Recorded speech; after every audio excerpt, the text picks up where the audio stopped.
Hello, everybody. I'm Dorothy, a professional astrologer. You can find me DorothyMorganAstrologer.com. Today, we're going to talk about the full moon in the sign of Libra. So let's just get right to it. We're going to get started. I'm going to share my screen.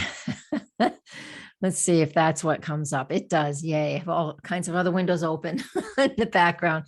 This is what the full moon in Libra looks like. I want us, before I even start, to recognize that we've got a lot going on when it comes to the power and the dynamic between you and your partner, you in relationships, the awareness around that. So that's the overall theme of this. We're going to look at the lunar gestation phase as well. So there's a couple other lunar phases that are related to this full moon. We're going to get to that in just a minute too. So let's get started by clearing all the drawings. And I just want you to know the ascendant in midheaven, I will not talk about that because we're all in a different location. And I will not talk about the house placements of any of these for this video here on YouTube, because we're all in a different place. This is just set up for my latitude and longitude, depending on where you live. This full moon at 26 degrees of Libra could be in a different house, and the ascendant in midheaven will be different, especially if you don't live where I live. So that's that. Let's get started.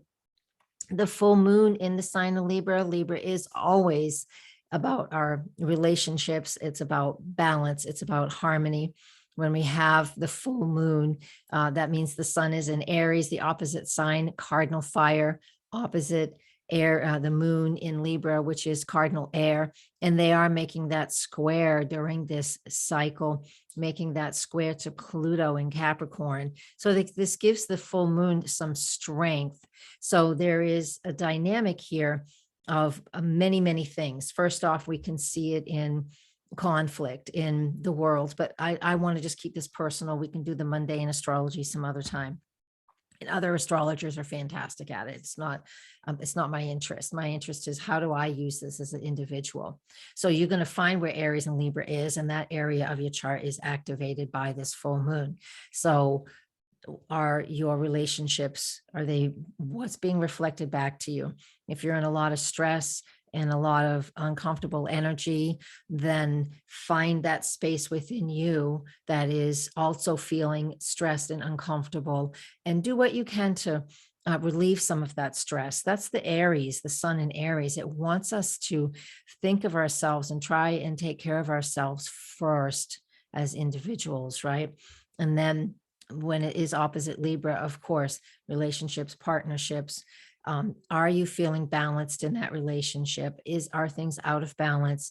What is it that you need to focus on, say, release or let go, that is taking up too much of your time, right? So you can find more of that harmony and that balance in your life. I am using all the keywords for Libra, the moon, full moon in Libra. And with the sun and the moon, since they are full right there within 2 degrees of a square aspect to Pluto, Pluto's at the midpoint approximately of this full moon, it does create that there is a deeper cycle, a deeper change and pattern happening for you. If you want to know where this is personally for you, then that is when you come and get a private session, DorothyMorganAstrologer.com.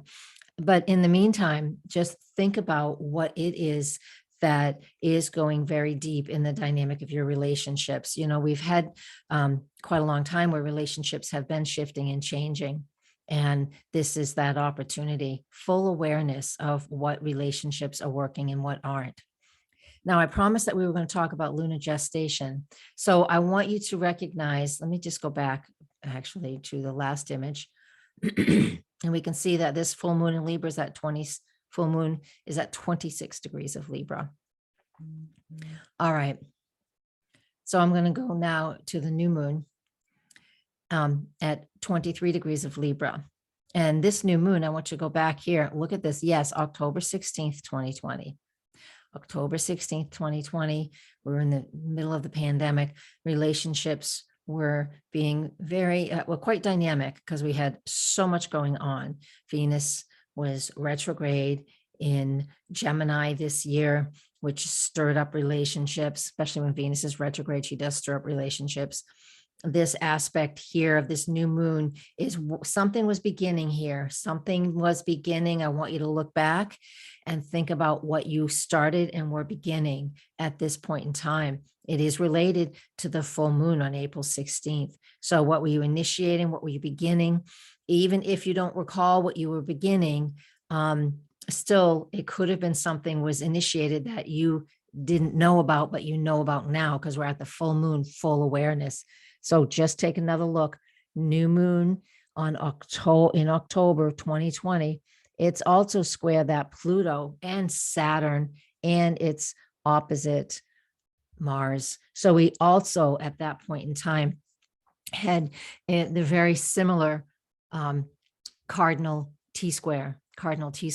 So that means when we were starting something, new moon in October 2020, we were beginning something that was really important. What relationship were you beginning at that point in time? That was very, very important because it is creating a fundamental change in how you relate and are in relationships. All right.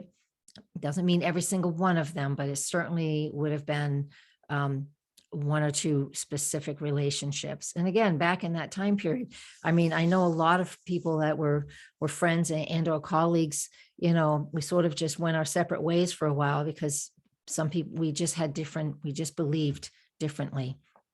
Now, the next I want you to look at is 9 months later, lunar gestation phase, 9 months later, July 17th, 2021. Go look at that. And what were you working towards then? 25 degrees of Libra is the moon and the sun are square. And here they are. There is Pluto still involved. Now, this is called the first quarter. Same degree as the new moon in October 2020. Same degree as within couple. Same degree July 17th, 2021. And as we come up to April 16th in a couple of days, almost the same degree. That area is active. So the same area of your chart, 23 to 26 degrees of Libra, is highly active.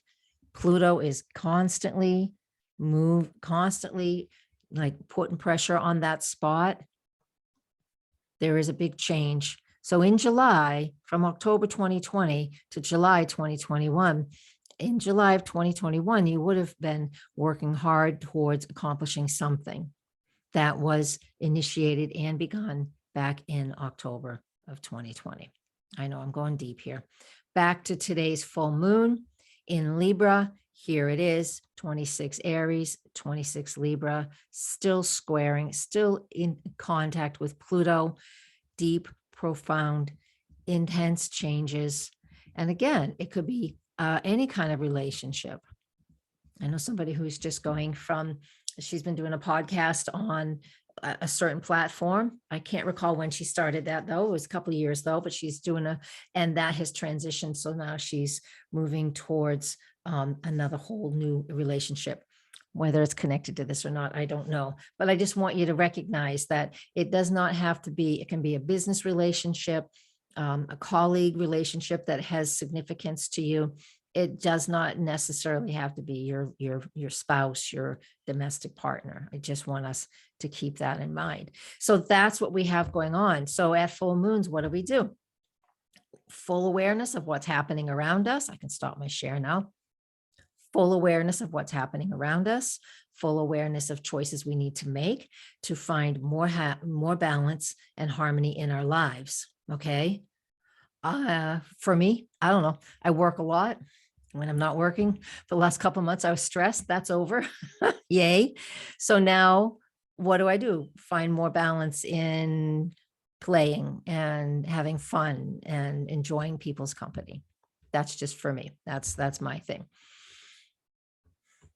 What's your thing? You can write in here below here, in the column below, or wherever you see this, or shoot me an email. And you can, let me know, what is it? What does that look like to you? What is the dynamic going on in your relationships at this point in time? that you can see that is really important and is really coming close. And the written blog is on my website, DorothyMorganAstrologer.com. Come and join the website and become a member there. It doesn't cost anything. But if you join up on the newsletter, that's a separate list. It's at the bottom. You get a free PDF file for practicing astrology. And yeah, and you can support me over on Patreon if you like as well. And here on YouTube, just thumbs up. Comment below. Really, I want to hear how you think, whatever you're comfortable sharing, because it is public, what you're comfortable sharing and how you think that this full moon is leading you to better relationship with yourself, with your partners, and what that looks like to you, and what steps you think you're going to take to feel more balanced and a little more level-headed, if you will, just to even to start to wiggle, to find that just even 5 minutes here and there to find some space for yourself. If you're not able to do anything too big, it's important to create space for what it is that you need at this full moon. We are one lunar phase away from a new moon eclipse on April 30th. So make sure that you take some time during this waning lunar phase at this full moon and until the new moon eclipse, that you find some time to take good care and release and let go of things. I mean, even if you can do something as simple as cleaning out a closet that you haven't looked in a long time, so you can find more space. Physically finding space creates energetic space, creates more space for a much more satisfying living existence, right? All right, I'm going to leave us with that. I can talk forever. Thank you, everybody. Blessings. Namaste.